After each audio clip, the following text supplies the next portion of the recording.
Ciao ragazzi e bentornati a Italian Accelerator, io sono Manu, questo è Italy Made Easy e what's with the tank top? Well, here's the story. I had already recorded this part 3 and part 4 of the explainer lesson for episode 4 of this series, and then I deleted it and I couldn't find it back.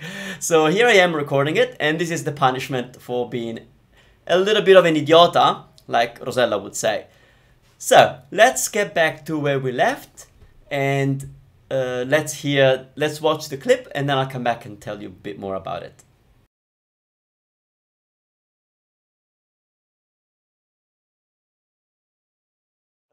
Sì. A pensarci bene hai assolutamente ragione. Sì. Okay, now just a quick one. A pensarci bene hai proprio ragione. A pensarci bene. It's a very Italian way of saying, well, it doesn't translate literally, but it literally is to think about it well. So here it's like saying, well, actually, you're right.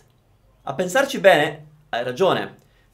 So it's like saying, well, if I think about it, blah, blah, blah. So, okay, here's an example. Let's say that we're talking about going out for dinner, we're talking about a certain restaurant, and then I might say, a pensarci bene preferisco l'altro. Thinking about it, I prefer the other one. Like I said, it doesn't translate with thinking about it. But so the best translation is often actually.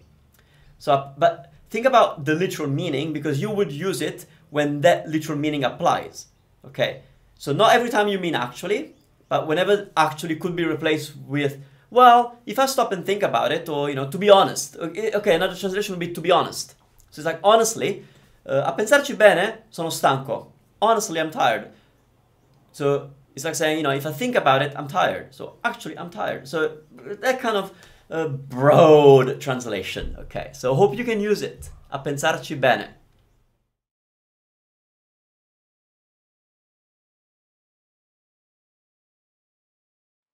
Ah sì.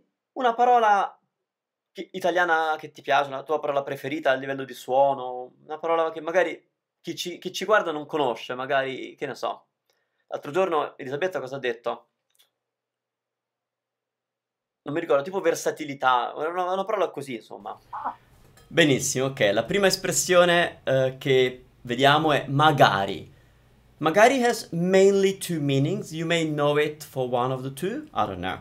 The very common usage is magari by itself in an exclamation. So, for example, magari. And that basically translates the I wish. So if somebody says, for example, did you win the lottery?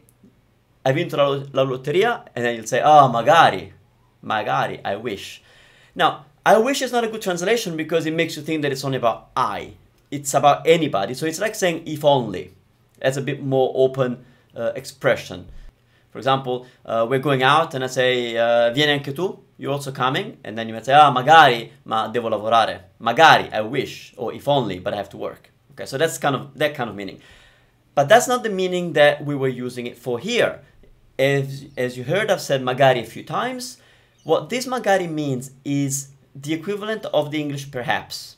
The reason I'm saying perhaps and not maybe is that I feel there's a slight difference between perhaps and maybe. I don't know if in your version of English you use both, but my understanding of maybe is that maybe means maybe yes or maybe no, but often it implies the maybe no. Okay? For example, are you coming to dinner? Maybe. Well, if I said maybe, I don't know if you're coming or not, right? Like, it's very open, it's a very doubtful expression. So let's say we're in a restaurant and I said, sir, would you like a coffee?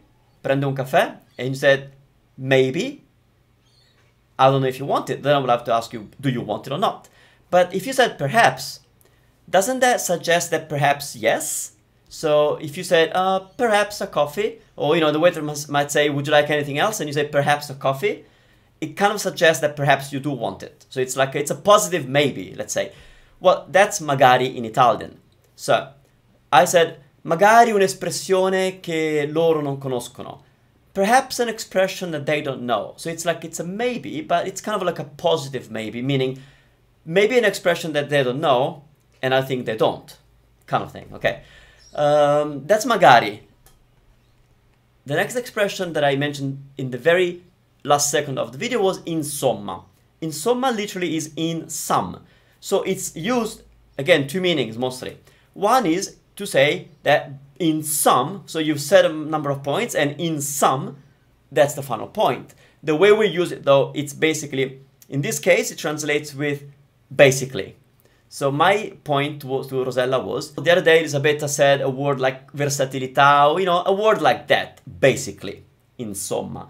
So the idea is that, yes, it translates basically, but be careful with these kind of very useful words that we use a lot in conversation, because you're not going to find an equivalent all the time. So right now, that insomma translates with basically, but in other contexts, your basically might be translated in another way in Italian. It's all about the context. So I'll try and explain why that insomma means basically.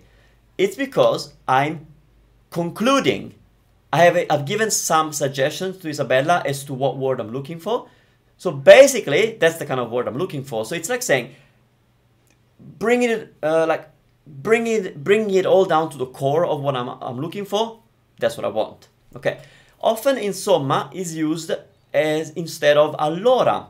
You know the empty allora that we say, allora, che facciamo? So what are we doing? Well, insomma could work in many cases, especially if there's been a number of suggestions. So you say, let's do this. He says, let's do that. I say, let's do this. So, insomma, ragazzi, che facciamo? So basically, in sum. So that's the idea of insomma. I hope that was clear.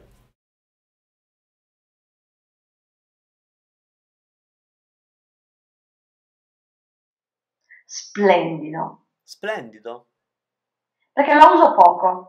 E ogni volta che la uso mi piace il suono che ha in me, proprio perché non la uso mai. Certo. E quindi quando la uso, quando mi viene in mente splendido, è perché sono veramente estasiata. La uso poco, blah blah blah. You might say, what's the point of this one? La uso poco means I use it very little. Now you've heard Isabella saying things like, perché la uso poco, e quando la uso blah blah blah. So she said la multiple times. That's the same as in English saying it. So I use it very little, and when I use it, it sounds like that. So why am I pointing this out? Well, it's because oftentimes, even though you guys know how to use these pronouns, which are called direct object pronouns, they're the ones that replace the object, so it in this case. You may know them, but I've noticed that you don't like to use them a lot. My encouragement is to think about them a lot more and use them a lot more, because you don't want to be repeating the object every time. So once it's introduced, you can replace it with it. Now, it in Italian has two options: lo, if it's masculine, and la, if it is feminine. Or if you need to say them, then you could be li, if it's masculine, and le, if it's feminine. This stuff you do know, but are you using it? Ask yourself, are you using it? Something that often throws you off a little is, what if I don't know what the it is? Like, what if I say, I'm taking the car to the car wash, and then later on somebody says, oh yes, I've done it yesterday, or something like that, or I did that yesterday. How do you say it? What am I replacing really? Well, you're replacing taking the car to the car wash. Now that's a sentence. It's not a clear it. It's not a masculine, it's not a feminine, it's not the car, it's not the car wash. What is it? Well, in Italian, in that case, we would use lo. So anytime you're replacing something that you don't know really what it is, we are going to say lo. Quindi, devo portare la macchina all'autolavaggio. Devo portare la macchina all'autolavaggio. I have to take the car to the car wash. And then you might say, lo faccio domani. I'll do it tomorrow. Lo faccio. Why lo? Because I'm replacing a whole sentence. Cool. Quando mi viene in mente. Now this goes back to something that we touched on in part 2 of this explainer lesson. And again, it means to remember. So when Rosella says, quando mi viene in mente, when it comes to mind. So basically it's like saying when I remember. Quando mi viene in mente. So if it's about you, then it's quando ti viene in mente, or ti viene in mente. It comes to your mind, or you remember. So be flexible with what you're learning here, because obviously I can't go deep with every single sentence I explain, because there's so many. But that's the idea, okay?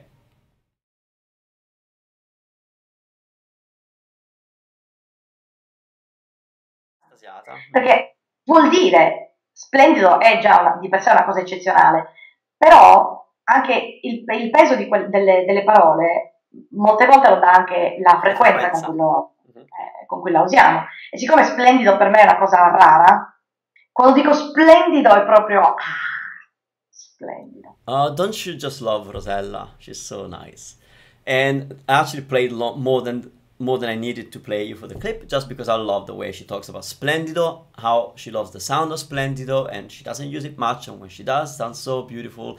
And she talks about the frequency, you know, something that makes a word good is also the frequency. If you don't use it much, then it's worth a bit more. But here's the expression that she says, and I'm not sure you know what it means. It's di per sé. Okay, she says something like splendido è di per sé una parola bella. Di per sé. In English we say in and of itself. In and of itself. Which, when you think about it, doesn't really mean much, right? So when you analyze it, it's the same for di per sé. Di per sé doesn't really mean much because di means of, per means for, and sé means itself. So it's not saying of for itself. So it's just as crazy as in and of itself, but basically you know what that means. If you use in and of itself in English, whenever you need it, you can say di per sé. Ok ragazzi, abbiamo finito anche questa terza lezione associata all'episodio 4 di Italian Accelerator. I hope it was helpful and you learned a few expressions that you either didn't know, you weren't sure about, and some cool usages and, you know, some cultural aspects, because I like to teach that as well. I'm sure this is not your first time watching Italian Accelerator, but if it is, I do encourage you to subscribe and watch all the other episodes of Italian Accelerator. And before we see each other next Thursday for the fourth part of this explainer lesson, I urge you to watch the chat again.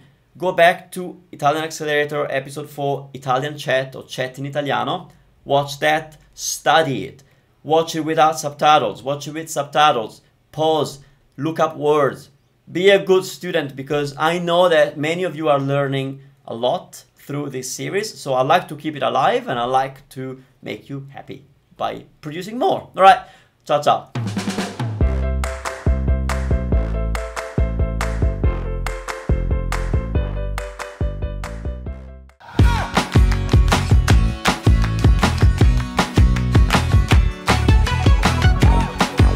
Ragazzi, per non perdere nessuna lezione di italiano, attivate le notifiche. Si fa così. Prima vi iscrivete al canale, poi fate clic sulla campana vicino al bottone rosso e selezionate quest'opzione. Salvate e via! Facile, no?